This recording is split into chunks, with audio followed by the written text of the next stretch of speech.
If everybody can hear me,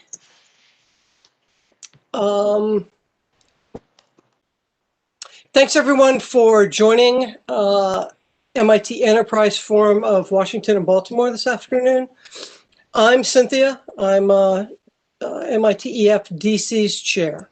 For those of you that aren't familiar, the MIT Enterprise Forum of DC is open to everyone, and our goal is to empower people to create great businesses that leverage technology. So on behalf of the entire Enterprise Forum board, thanks for spending some of your time with us today. This session is on funding opportunities for innovative autism startups. It is part of our Back to Business series of virtual events. Back to Biz is a series of engaging and interactive conversations examining how tech, entrepreneurship, and innovation can improve our lives and will bring businesses back. We'll say goodbye to 2020 starting this month, and we'll get this whole crisis behind us. We've got a great panel today that will focus on how serious investors are jump-starting early-stage ideas that help people with autism live great lives. And we'll also take a look and hear from how entrepreneurs are doing their part as well, driving innovation in autism through amazing companies that return real value to others. Together, they're leveraging the unique strengths and talents that many autistic individuals have. I want to thank our panelist moderator, Dan Peschbach. He's the CEO and co-founder of Blue Umbrella and part of the organizing team of the Autism Impact Fund. I'd also like to thank our panel who are joining us from various spots today and who Dan is going to introduce in detail for you. Harish, Jamil, and Vanessa. I also want to thank Judy Tran. She's a member of our Enterprise Forum board and was the organizer for this event. And without Judy's help, this event wouldn't have been possible. So we'll leave time for questions and answers. If you've got a question for the panel, please submit them through the Q&A panel, in your browser or through the WebEx app. I'd like to turn this over to Dan. He's going to lead our discussion, so I hope you enjoy the hour, and I'll be back later to wrap things up. Dan? Thanks a bunch, Cynthia, and thanks everyone for attending this online event. So I'm excited to both talk to you a little bit about my perspective on the autism ecosystem and the opportunities for both investing and starting companies. And I'm also really excited for you to be able to hear about the work that Harish and Jamil and Vanessa are doing. They're really great examples of the kind of work that is being done that can change the trajectory of the lives of people with autism. And I would say that I'm a little new to WebEx, so I'm trying to understand how to move my screen forward. So if you guys bear with me for 1 minute, there must be a way to do that easily, because it doesn't seem to want to move. So so for 1 second, here we go. Okay, seems like something just happened. So just a little bit about Blue Umbrella. It's a classic innovation platform, the likes of which exist in a lot of different healthcare, social, and economic need areas, whether they're global, whether they're in the US. And so we're a very niche business. We're a nonprofit, and we're focused on increasing the funding in the autism space, the number of companies that are operating, and the speed at which they get funded and they scale. So I'm going to just take, oh, here we go. Okay, this is, I'm still learning to operate this guy, so give me 1 more second. It's a little odd. Dan, if you'll just say next slide, I'll be happy to advance it for you. You want to go back one? I just want to make sure I didn't miss one. I'm looking at the order. Oh yeah, we're good. Okay, so yeah, that's great. If you can advance it, that's wonderful. Okay, so yeah, if you go to the next slide, please, that would be good. How many? I would love to know through the chat window or even through an email back, but really through the chat window, how many people on this attending the event either have a child on the spectrum, have a sibling, have are on the spectrum themselves, or are involved in autism services. It's unfortunately in many respects a growing industry. On the other hand, I think many good things are happening. But at the end of the day, there's a variety of challenges our community faces, whether you're on the spectrum yourself and in a job or not in a job, or whether you have a child or whether you have a sibling that's more challenged. If you go to the next slide, please. And I ought to say something too, because I think the order of the slides are I think my bio is at the back, but just a quick thing about me. I have a 27-year-old with autism, and I've been involved in the autism community and world since he was diagnosed, and have co-founded a school for kids with autism, co-founded a company called Teachtown that serves about 30,000 kids, K-12, in about 1,000 school districts around the country. That was a tough business to get off the ground, and a very difficult business to get off the ground. We started it in 2004. It's lively, it's growing, it's wonderful, and at the same time, it was a brutal battle to get it up. And in the course of that, I learned a lot. And so my personal mission is to work with the entrepreneurs and work with the investors and bring more investors in and more entrepreneurs onto the stage, and encourage all sorts of creativity in our space.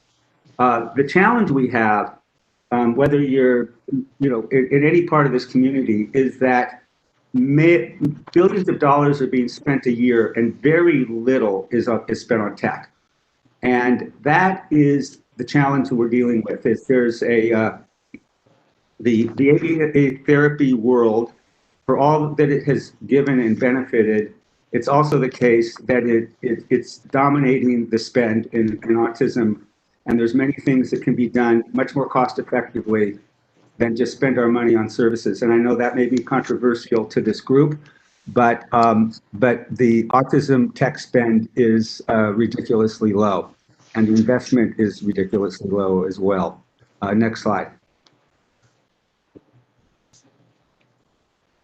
The good news is that innovation is emerging, and these are some of the areas that we think about in terms of how we are trying to understand and organize the ecosystem. And when I say that, it's mostly that all of the creative things that are going on around the world, and I do say around the world, all these things are very difficult to find out about.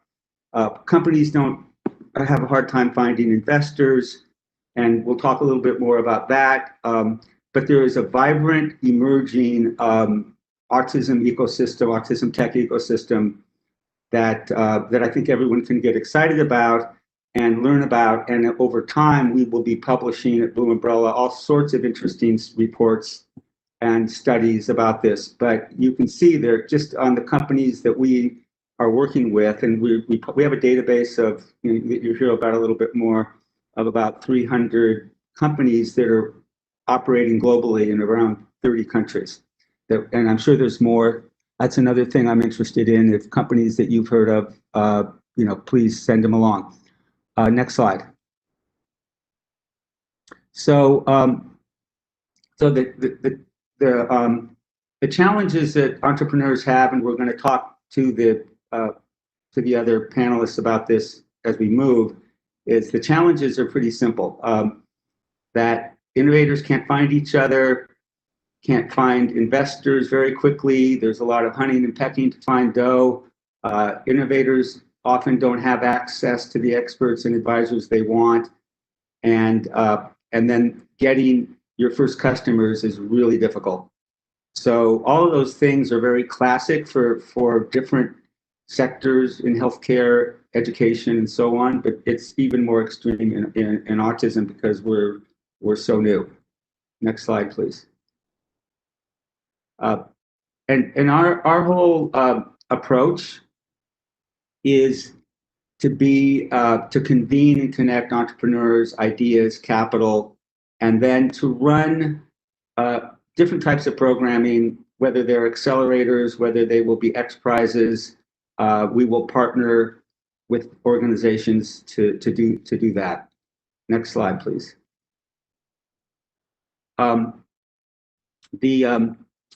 think in the interest of time, why don't we move along? I thought I had sent along a shorter deck, so I'm gonna kind of push this a little bit, but this gives you a feel for the kind of things we're trying to do. You can go to the next slide. And as I mentioned, we will be doing a lot of different kinds of a lot of different types of events over the next year. There'll be more and more things will be coming out about our work. It's been a side project of mine up until the last 6 or 7 months, and then we've been starting to get a little bit of funding and growing. Next slide, please. This is just a sense of the kind of organizations that we aspire to be like and that have inspired our work. And I think perhaps at that, I just want to make a couple comments about the importance of having an innovation platform in this sector, and why we're raising our hands to do that. And that is primarily that there's no one place for people who are doing innovation in autism to go. And there should be more than one, but there's not really one good solid spot. And I think the thing that I found in working with entrepreneurs, as part of a side project for the last few years, is that the work that they're doing and is not only meaningful, but very, very potentially impactful, and we need a lot more. So with that, I'd like to move and introduce the panelists. I hope I'm doing okay on time too, by the way. So first, I think I'd like to start with Jamil Karim, and Jamil is the founder or co-founder and CEO of an autism dating and friendship site, and he has been working on this for I guess you've been at it for a couple of years now, Jamil, more or less. Yeah, for about 2.5, 3 years. Yeah, and the thing that he's done that's really exciting is it's the first place where people with autism can connect for dating, for friendship, and for other kinds of social activities. So I'd like him to talk a little bit about his project, his work, the impact he's having, and we'll take it from there. Thanks so much for the introduction, Dan. Excited to be here with everyone. Sure, a little bit about our background and who we are, and then I'll, we'll have time for questions and all that jazz. Those of us who are lonely or who are socially isolated are up to 10 times more likely to die early than those of us who have strong relationships, and that's regardless of your underlying neurological makeup. More specifically speaking, almost 8 out of 10 autistic adults have reported at some point in their lifetime feeling lonely and or socially isolated, which has resulted in what's a bit terrifying, and forgive me in advance for the morbidity here, but autistic adults between the ages of 18 and 33 are up to 15 times more likely to commit suicide than their neurotypical counterparts. And all of the medical and the academic research is conclusive the neurology of autism doesn't lead you to be predisposed to these feelings. And so this is an issue that we've created as a society due to the fundamental lack of infrastructure and resources that we've committed to this community. And that's at the core of who we are and what we believe in. Kiki, which means able in Hawaiian, today in our infancy is a friendship and dating social platform specifically for the autistic community. We launched our MVP in July of 2019, and we've since grown to about 15,000 monthly active users across most of the world. So excited to catch up with everyone and looking forward to any questions that folks have. Great. And Jamil, just one other thing. You might want to just comment on where you are as a company in terms of a little bit about your growth and a little bit about your raise. Not that you're necessarily raising from this audience, but I think there may be people in the audience that would be curious about that. Yeah, sure. I wasn't sure if this is the time to dive into things. So I'll give you a little bit of context on the product and our sort of our growth to date. I should have shared this in the beginning, so I apologize, but I'm neurotypical. And I think well-intentioned people often go about creating products and services for underserved communities, but they remove those underlying communities from the process. And so when building Hiki, it was tremendously important that we did not do that. Our app was designed by an autistic woman, and it was built in collaboration with about 50 autistic adults. So we would design screens, we'd send it out to our community, they would share their feedback, and then we'd make changes. And so our product was designed in this incredible grassroots, collaborative, community-based approach, where we ended up with everything from the size of the buttons, which we had to get special permission from the Apple Store to use, to the colors that sit next to each other, which were chosen by a PhD in sensory processing disorder, to the notifications that happen on the app as a means of managing expectations. Everything was built specifically for the autistic community.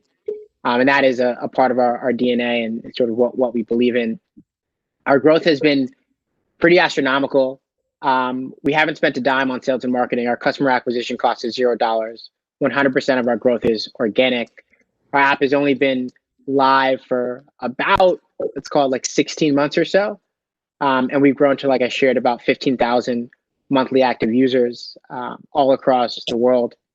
We've been fortunate enough to raise a pre-seed round. It's mostly closed to outside investors, outside of a few strategics that we would love to have that conversation with. But we raised $1.5 million. So we're really excited to see what we can do and what we can build for this community. And that's great. Thank you. Thanks, Jamil. And now I'd like to introduce Harish Dikmal. Harish is the father of a 19-year-old on the spectrum.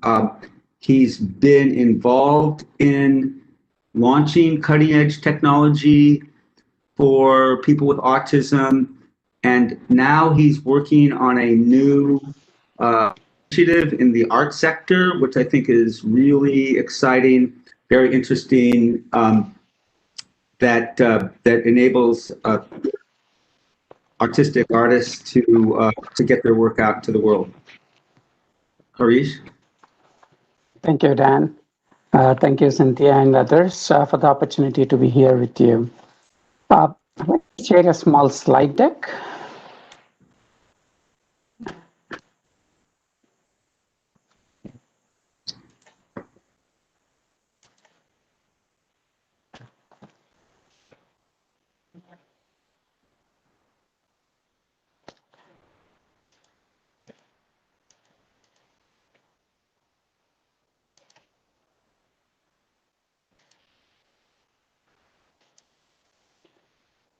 You should be able to share your.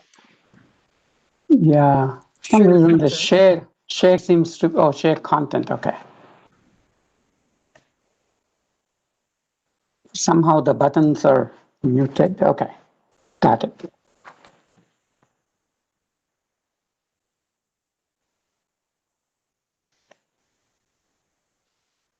Just give me a second.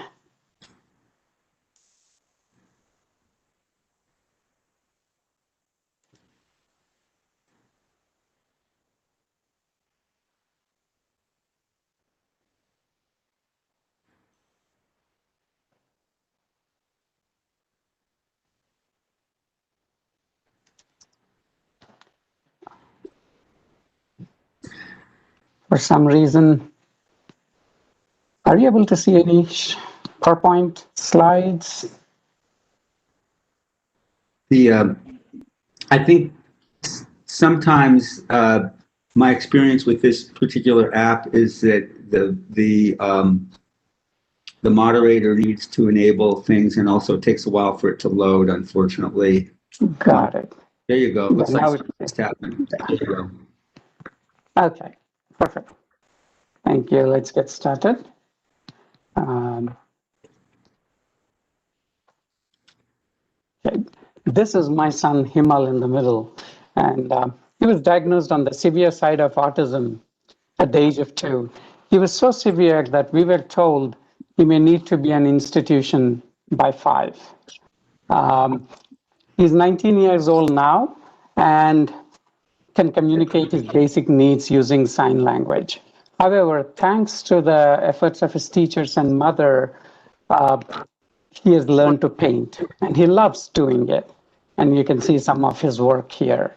And painting overall has been very therapeutic for him. It calms his mind and helps him focus on things in hand.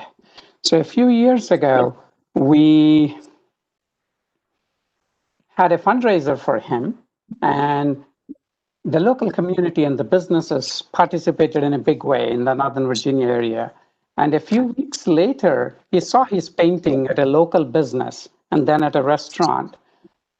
The smile on his face was priceless for us as parents. But more importantly, what we have noticed is a significant improvement in his self-esteem.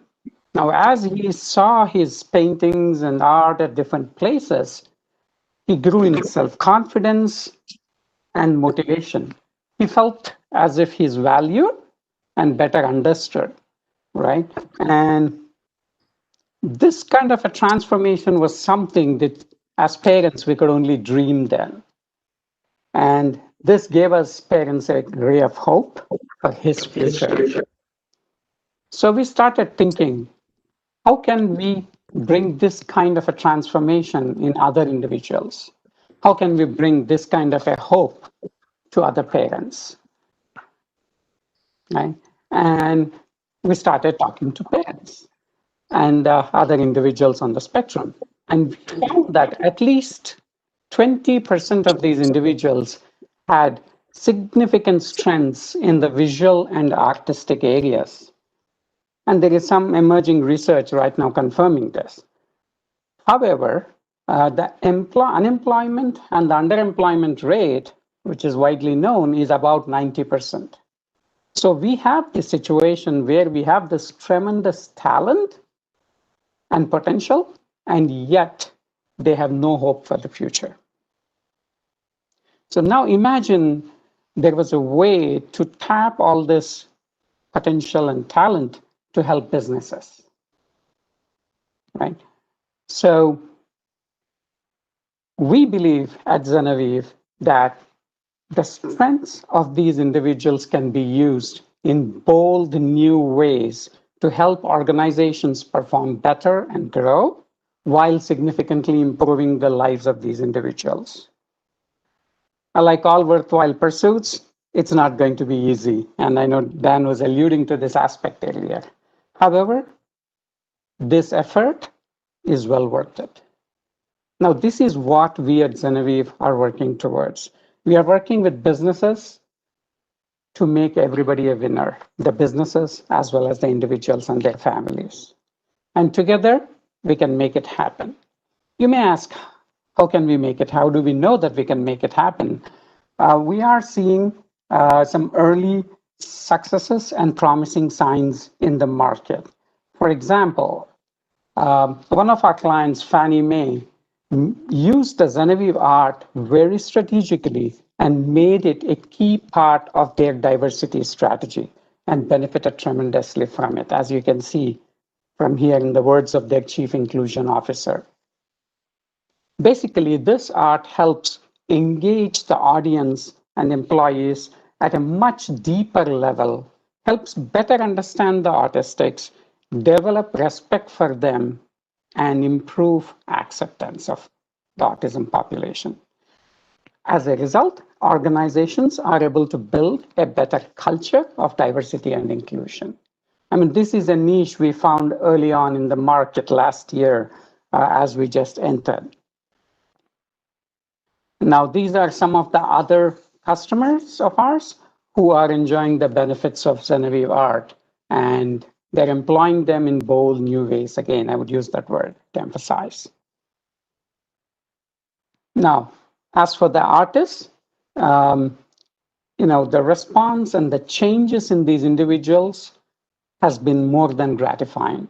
For example, a mother of one of our artists said that he feels as a part of the community now. I mean, her son feels as if he's a part of the community now, and he's a much happier person. As a parent and as founder of Genevieve, nothing could be more gratifying for us. As of today, I mean, we are a bootstrap company.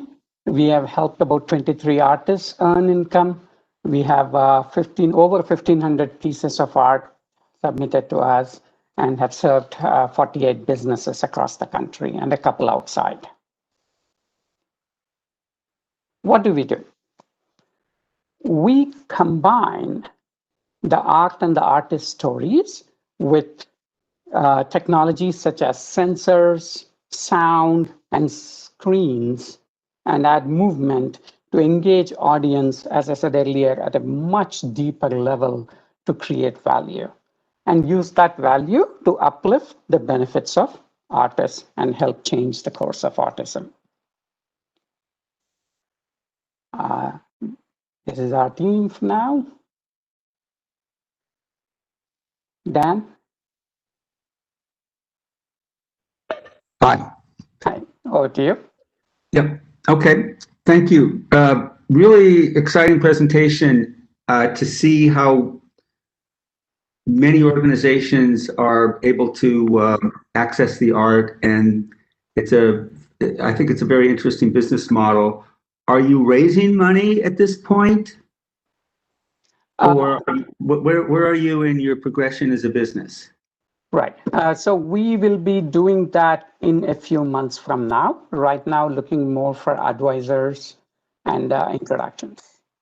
Great. Okay. Wonderful. All right. Vanessa, you're up next. I want to introduce Vanessa Gill. She's the CEO and co-founder of Social Cipher, which is a gaming platform for autistic teenagers and youth. And she's built a wonderful business over the last couple years, and I've seen it evolve and think very highly of her work. And I think you're raising dough now. Is that true? Yes, indeed I am. Okay, good. Great. And so, all right, Vanessa, if you could give everybody an overview of the company and what you're doing, that would be fantastic. Sure, I'm happy to. Thanks for the intro, Dan, and it's really good to be here. So as Dan said, I'm Vanessa. I'm the CEO and co-founder of Social Cipher. We're a social emotional learning platform that connects neurodivergent youth and their advocates, so counselors, teachers, and mental health professionals in immersive virtual worlds. We use a game-based approach that helps autistic youth feel safely for social emotional success beyond the screen. So that's a little bit about what we do. We are actually in development of our first episodic game series. It's called Ava, and it follows the adventures of an autistic protagonist as she battles self-doubt and finds community. As for my background, I'm a neuroscience researcher and also an autistic person. So I was diagnosed with autism and ADHD when I was 14 years old. For a lot of that time, for 6 years, in fact, I hid my diagnosis because I was very ashamed of it. I succumbed to a lot of the stereotypes that occurred because of it, especially most of the negative ones, and just thought I wouldn't be able to connect with people, so I didn't try at all. And through the years, with the help of my family, I realized that I wasn't incapable of learning, I just did it differently. So I learned through music and movies and games how to better understand my own form of social interaction. And that's how I kind of got to where I am today. And using my background as a neuroscience researcher and the help of my fabulous co-founders. Now we're here about 2.5, 3 years later, and about to launch our first game. So it's been a crazy journey. We're at a team of about 10 fabulous people. And yeah, we're, as Dan said, we're also raising. So we, well, one thing we've done, and a couple of things we've done in light of COVID, has been creating more accessible ways to access the social emotional learning in our game.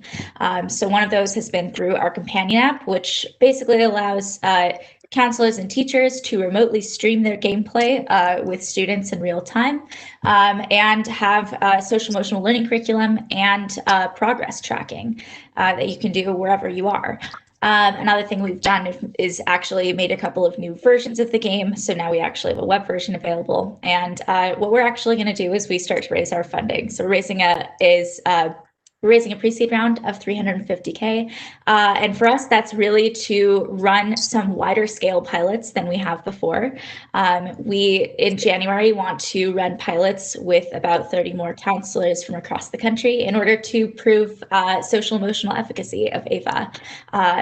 And we also want to create replicable marketing channels that are also scalable so that we can begin selling this to autism service providers and schools beginning in August. But yeah, it's a little bit more about what we're doing. Wonderful. So yeah, I think the three entrepreneurs you're seeing here today are really good exemplars of what's happening, out around the world in autism. There's like a hive. You think of a hive of creativity. There's just a lot more creativity going on. There's a lot of activities going on, and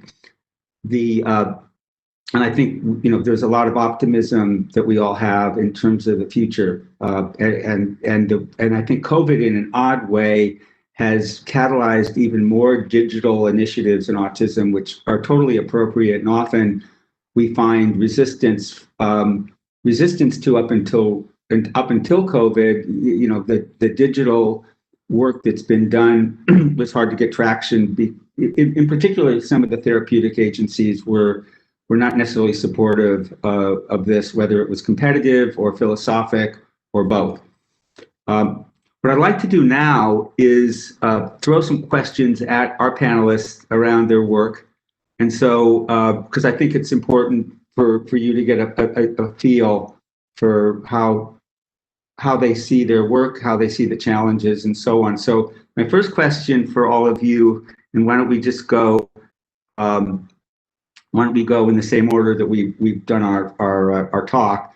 First question is, what is the impact that you are striving to have in the community over the next 2 years? How are you going to be able to tell yourselves and your co-founders and so on that you're actually having an impact?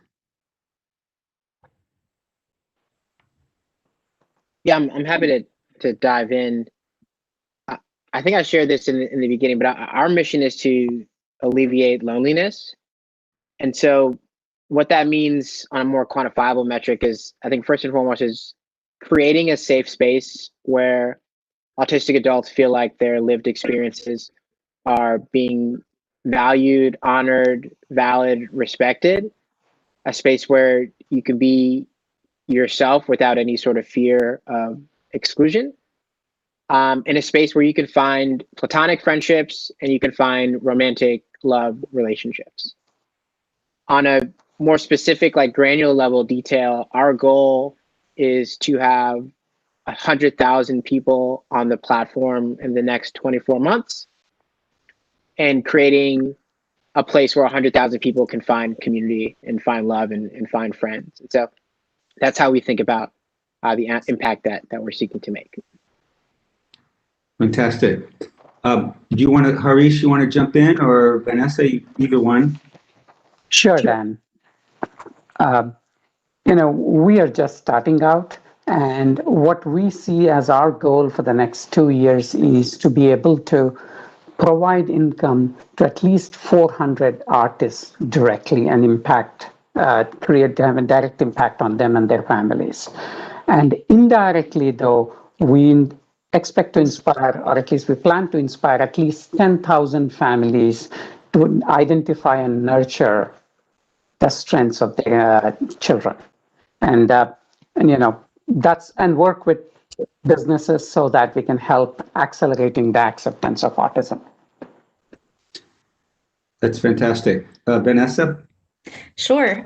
So I think our aim for impact, really at the core, and on just an individual level, is to help autistic youth sort of find the empowerment and the embracing of oneself that I was lucky to really find, to be able to embrace their own identities, be able to advocate for themselves for the conditions and things that they need, and to be able to develop in a healthy way, social emotionally.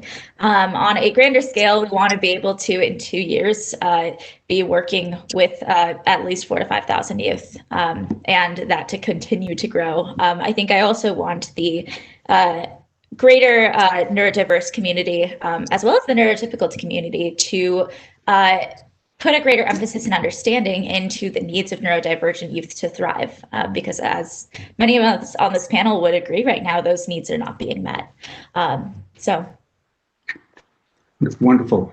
Okay, so now let's go to business challenges. I'd love to hear the kind of challenges that you all have experienced in getting your businesses off the ground, and what and potentially even to the extent that this audience, which is at least populated with some pretty smart people associated, if not having attended MIT, I think there are these challenges that you all have, and I think it's good for them to hear, and even the possibility of finding advisors, finding investors, finding mentors through this group. So, Jamil, you want to kick it off? Yeah, I want to make sure I'm answering the right question. So is just all in any challenges? Yeah. Well, I mean, I would think of them as business challenges, but they could be any kind of challenge. It could be finding a co-founder. It could be finding resources. It could be, whatever might come to mind. It seems like you've done an awfully good job of finding investors. That doesn't seem like it's been as big a challenge for you. Yeah, I mean, so we face a number of, I think, challenges that any and all companies, particularly startups, face as they grow and as they start to figure things out. I think capital, while we are very grateful and fortunate to have raised it, I wouldn't say that because we've raised that's indicative of how easy it was. That was the largest challenge, without a doubt, that we've only since recently solved. And so what I would encourage, it's unclear that the archetype of the folks who are attending this call, but if you're in a position to fund these types of businesses, or if you're in a position to advise and help and mentor these types of businesses, I would encourage you to do so, because finding institutional capital was not easy. With the main pushback typically being centered around things like the size of the market opportunity, and the scale at which you'll be able to grow this sort of like niche business. So I think that was probably the biggest hurdle for us, was convincing people with capital that, not that this is a business worth funding. I think everyone, that was an easy sell, but that it could be a business that generates VC level returns. And that doesn't have to be the business that you want to build, to be clear. I think there's another way of thinking about this problem, which I struggled with at the beginning, was that you don't have to be a VC-backed company to build a business. There are tons of other ways to fund businesses. Startups have been funded long before VCs even existed. And you don't have to think about your business as being a 10x, 50x, 100x type of business in order to build something really remarkable, really, really special. And so if there are folks who are thinking about how they want to build their own business, I would encourage you to think about other routes of funding. It doesn't have to be VC capital to build something really great. And if you are an investor, I would encourage you to find ways to support and invest. Yeah, give all these founders your money, because they're building things that are really remarkable, that have the ability to change the world. Wonderful. Okay, Harish.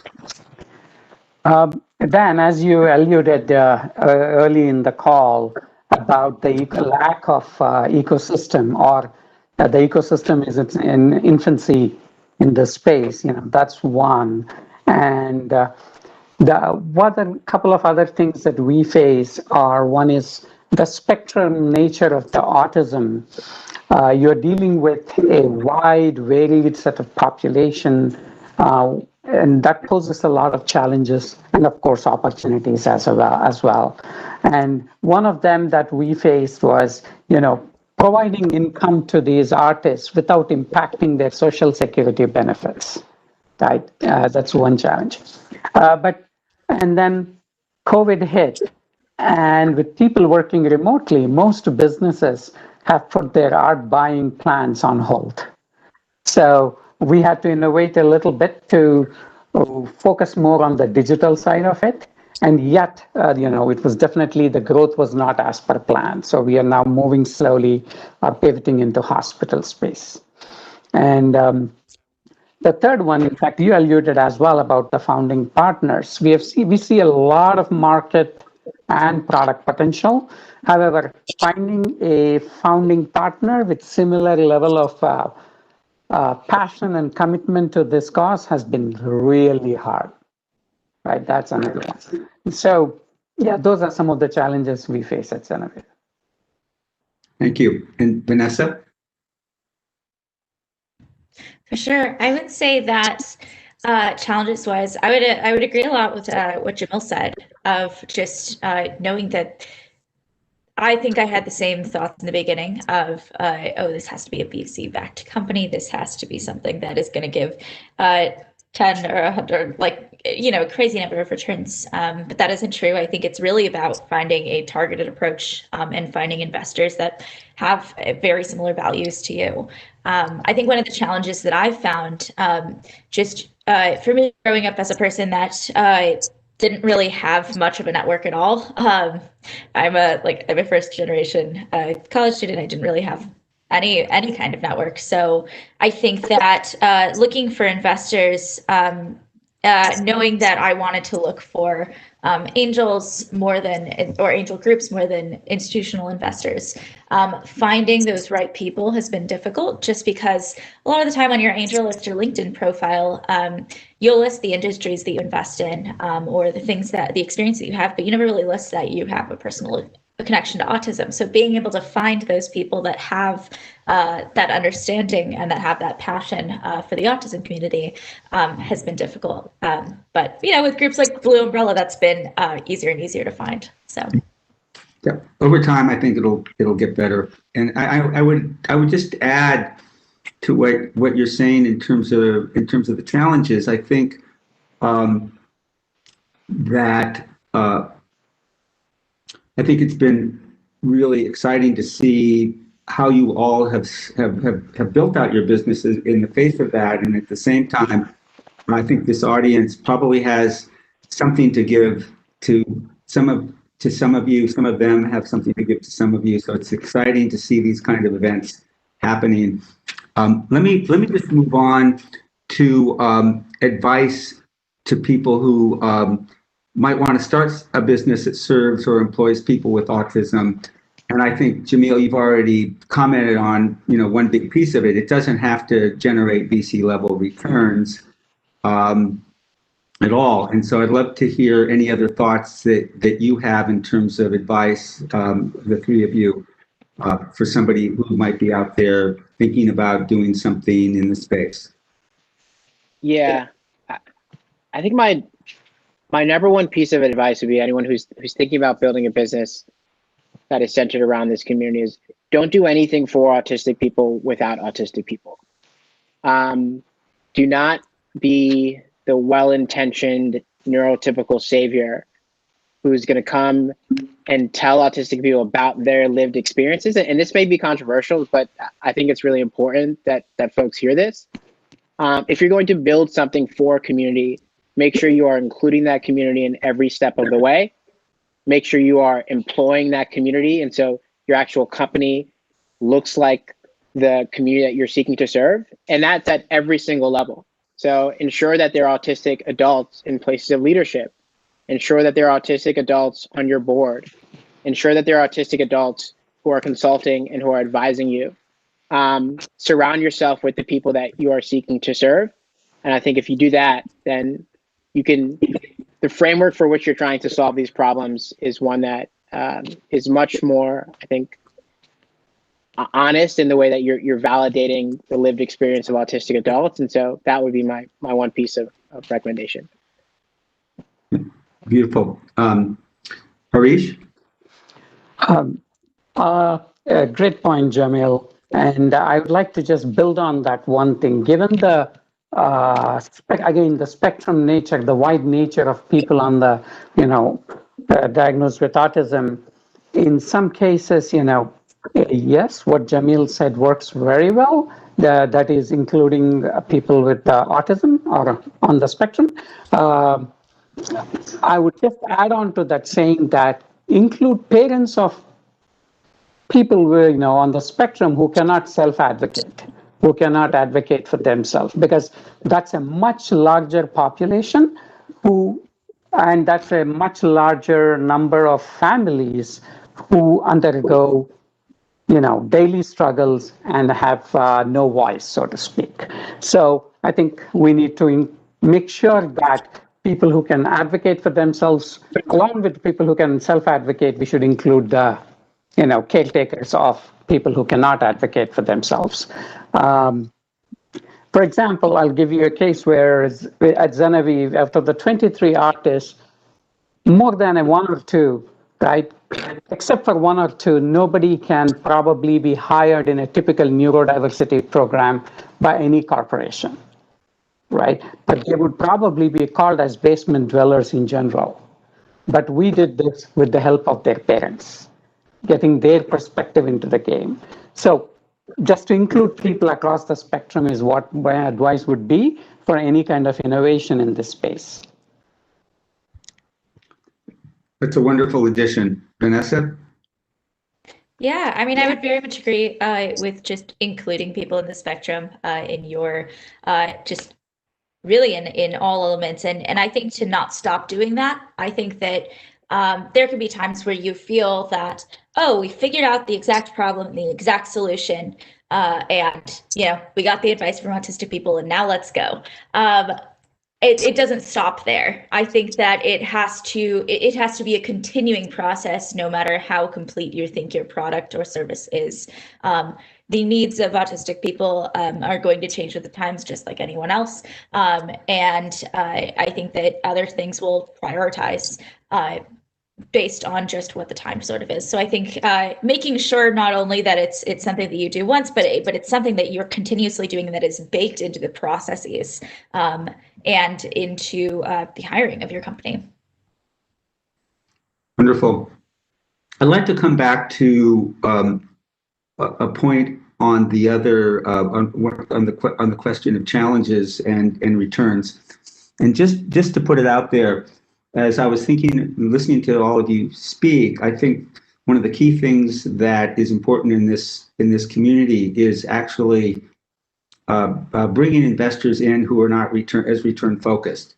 So, one of the things that's very fundamental to how I think about this world is, if returns can be at the VC level, that's great, because it's great for the entrepreneur, it's great for the community, it's great for the investors. And at the same time, I do believe that it's very hard to predict what returns are going to look like on almost any business, and particularly in an emerging sector like this.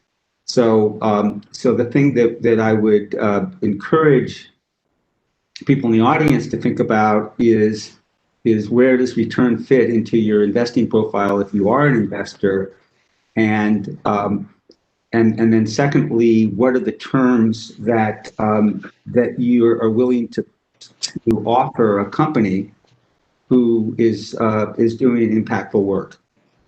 Because I do think that the litmus test, and what, for me anyway, is to be able to have a lot of opportunities and test a lot of ideas, and be willing to accept potentially less than market return, which may be a little controversial in the investment community, not entirely, but I do think it's a critical factor in how I think this community can grow. You know, the way we hope is to speak to the points that you were all making, is to bring in investors, bring in funders.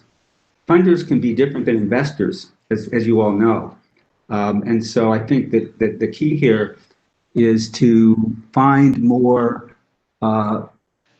people who have not necessarily the sharpest pencil. So that would be the one piece I would add to that.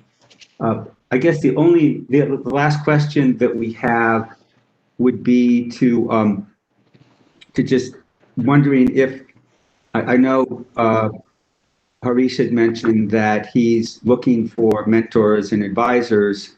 The two of you have mentioned that you're obviously investors. It would not be a bad thing to meet as a result of this meeting or other meetings, of course. But is there anything else that would be helpful to you, you know, in your journey right now, that this audience, given the backgrounds and the technology expertise and so on, might contribute to or jump in? They might get inspired by your work. I don't know if my question's clear. Is there other needs you have?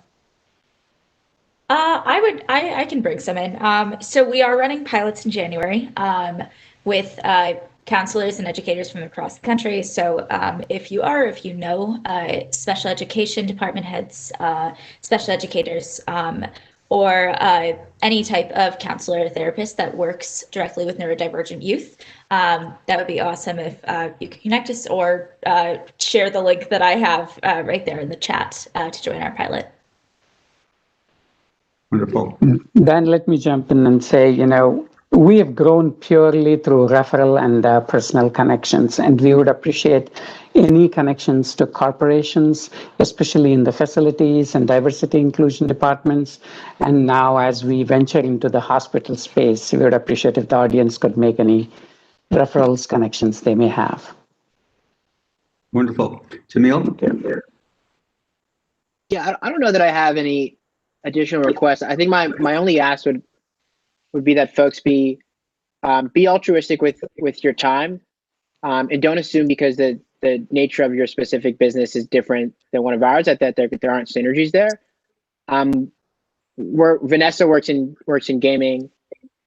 We work in friendship and dating, but there are a tremendous amount of learnings that we can share with each other that will enable both of us to create better, more remarkable spaces for our community, create better, more remarkable products.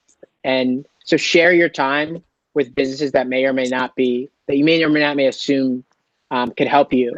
If you're working within this space and your goal is to enable autistic adults or autistic children to lead more fulfilling lives, share what you're doing, and I think you'd be surprised about all of the natural synergies that exist. And so I would welcome anyone on this call who works within this space to feel free to contact me, put time on my calendar, and we can find ways to support each other moving forward. Wonderful. Judy and Cynthia, I think that maybe we go to questions that people have, if anybody's thrown into the chat. Sure. So it's Cynthia here, and from one of the entrepreneurs in attendance, they'd like to know if someone can recommend any social impact investment firms for a startup that seeks to employ up to 100 autistic young adults.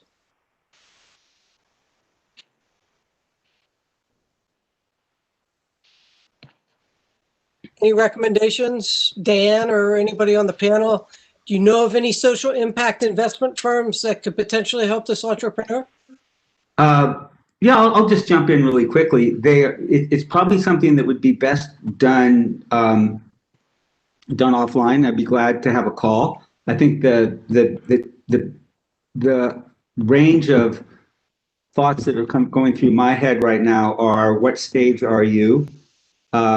How much are you raising, and what are those dollars going to allow you to achieve? And then, because if you're really early, a classic social impact fund would not be a place that I would spend my time, because you have to be a lot further along. And in many cases, you probably have to get angel investors first.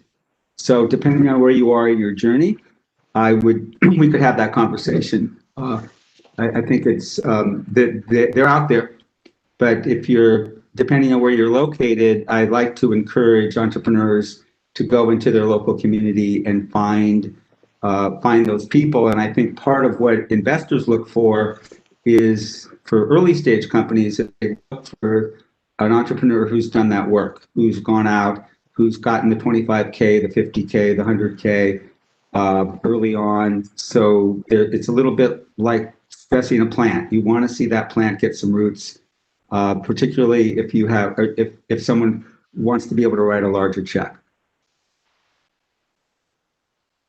And another question, and this is for all of you. One of our attendees would like to know what the names of your companies are again. So if we could just go around the panel here, name yourself and name your company. Harish, start with you. Yeah, sure. This is Harish Bikmal. Our company is Zenavive, and we are based in the greater DC area. Vanessa. Sure. My name is Vanessa Castañeda Gill. We're based in LA, and my company is called Social Cipher. That's with an I. Jamil. Hey, my name is Jamil Kareem. My company is called Hiki, Hiki. I put it in the chat, so if folks want to find their way to our website, feel free. Dan. Blue Umbrella. It's blueumbrella.io, though we have a very stripped down site right now for a bunch of reasons. But yeah. Well, I want to thank all of you so much for taking time today to spend some time with our attendees and with our enterprise forum. Harish, Jamil, Vanessa, and our terrific moderator, Dan. This has been a really special event for us, and sometimes we focus in on technology and we don't spend as much time focusing in on the things that really matter to us in our individual lives. And so it's been a special time for me. We've pushed this event out to our entire Global Enterprise Forum community. There's 17 chapters across the world. We had quite a number of folks sign up, both in the US and from around the world. So I want to thank everybody who's joined us from all the time zones across the globe. You can get more information on the Enterprise Forum DC and Baltimore, and a copy of this and all of our events on our website. That's mitefdc.org. You can also get additional information on all of our panelists and Dan today out on the website. Harish was kind enough to provide some artwork as potential Zoom or WebEx backgrounds, and you can download those there as well. And our website is also where you can check out our podcast series, Cutting Edge, which is hosted by our board member, Larry Trotter. So we have several other exciting and interesting events lined up for the new year. So please stay tuned for more. Again, I want to thank you for the privilege of your time, to our panelists for taking the time today, for our attendees for taking some time out of your very busy days and lives to spend time joining us. I hope that everyone has a great rest of your week, and please stay safe for the holidays, and we hope to see you all again in 2021. So with that, everyone, happy holidays and have a great new year. Take care. Thank you, everyone. Take care. Thank you. Bye.